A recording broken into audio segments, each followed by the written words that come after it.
ہم اپنے چینل کے معزز ناظرین کو عثمانیہ سیریز میں ایک بار پھر سے خوش آمدید کہتے ہیں۔ آج ہم آپ کو دولت سلجوقیہ کے قیام کے بارے بتانے والے ہیں۔ عربی اسلامی مشرق میں رونما ہونے والے واقعات کے سٹیج پر سلجوقیوں کے ظہور کے ان علاقوں کی سیاسی تبدیلی پر بہت گہرے اثرات پڑے، جن کو ایک طرف عباسی خلفاء اپنی قلم رو میں شامل رکھنے کے لیے کوشش کر رہے تھے اور دوسری طرف شیعوں کی فاطمی خلافت اپنی طرف کھینچ رہی تھی۔ ایسے حالات میں سلجوقیوں نے ایک بہت بڑی ترکی سلطنت کی بنیاد رکھی، جو 5ویں صدی ہجری بمطابق 11ویں صدی عیسوی میں سامنے آئی۔ یہ سلطنت خراسان، ماوراء النہر، ایران، عراق، بلاد شام اور ایشیائے کوچک کے علاقوں پر مشتمل تھی۔ اس سلطنت کا مستقر پہلے ایران کا شہر رے تھا اور بعد میں عراق کا شہر بغداد قرار پایا۔ اسی دوران خراسان، ماوراء النہر، بلاد شام اور ایشیائے کوچک میں کئی چھوٹی چھوٹی سلجوقی سلطنتیں مارز وجود میں آئیں۔ یہ تمام سلطنتیں ایران اور عراق میں سلجوقی سلطان کے تابع تھیں۔ سلجوقیوں نے بغداد کی عباسی خلافت اور اس کے مذہب اہل سنت و جماعت کی خوب مدد کی۔ یہ سلطنت ایک طرف ایران و عراق میں شیعہ بویہبی اور دوسری طرف مصر و شام میں عبیدی اثر و نفوذ کے درمیان گھری زوال کے قریب پہنچ چکی تھی۔ سلجوقیوں نے بویہبی اقتدار کا خاتمہ کر دیا اور عبیدی خلافت کے سامنے ڈٹ کر کھڑے ہو گئے۔ سلجوقی سردار طغرل بیگ نے 447 ہجری میں بغداد کے اندر بویہبی سلطنت کا ہمیشہ کے لیے خاتمہ کر دیا، تمام شورشوں پر قابو پا لیا، مساجد کے دروازوں سے صحابہ کرام علیہم الرضوان کے سب و شتم پر مبنی تحریریں مٹا دیں اور رافضیوں کے شیخ ابو عبداللہ الجلاب کو رفض میں غلو کی وجہ سے قتل کر دیا۔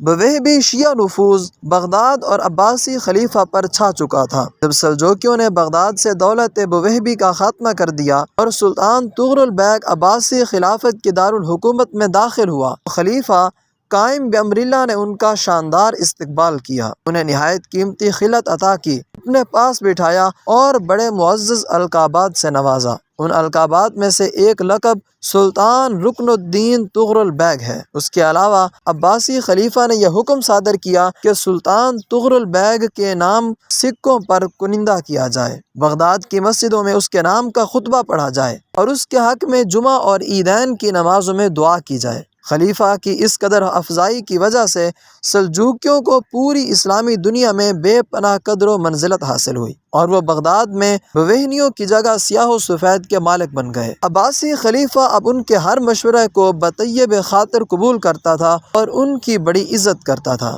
سلطان طغرل بیگ بڑی طاقتور شخصیت کا مالک تھا، بڑا ذہین، کمال، شجاع، دیندار، نیک اور عدل پسند تھا۔ انہی خصائل حمیدہ کی وجہ سے اس کی حمایت میں آئے روز اضافہ ہوتا چلا گیا اور اس نے ایک نہایت ہی طاقتور لشکر تیار کر لیا۔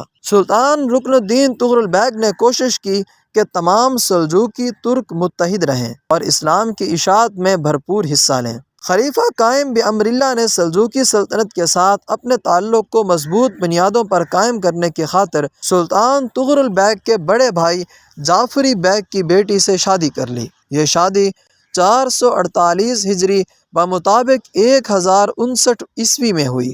پھر شعبان 454 ہجری بمطابق 1062 عیسوی میں طغرل بیگ کی شادی خلیفہ عباسی قائم بامر اللہ کی بیٹی سے ہوئی، لیکن اس کے بعد طغرل بیگ زیادہ عرصہ زندہ نہ رہے۔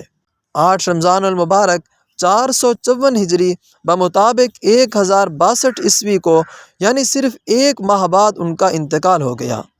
اس وقت طغرل بیگ کی عمر 70 سال تھی۔ اپنی وفات سے پہلے سلطان طغرل بیگ خراسان، ایران اور عراق کے شمال مشرقی علاقوں میں اپنے ہاتھ سے سلجوقی اقتدار اور غلبہ کا کام مکمل کر چکے تھے۔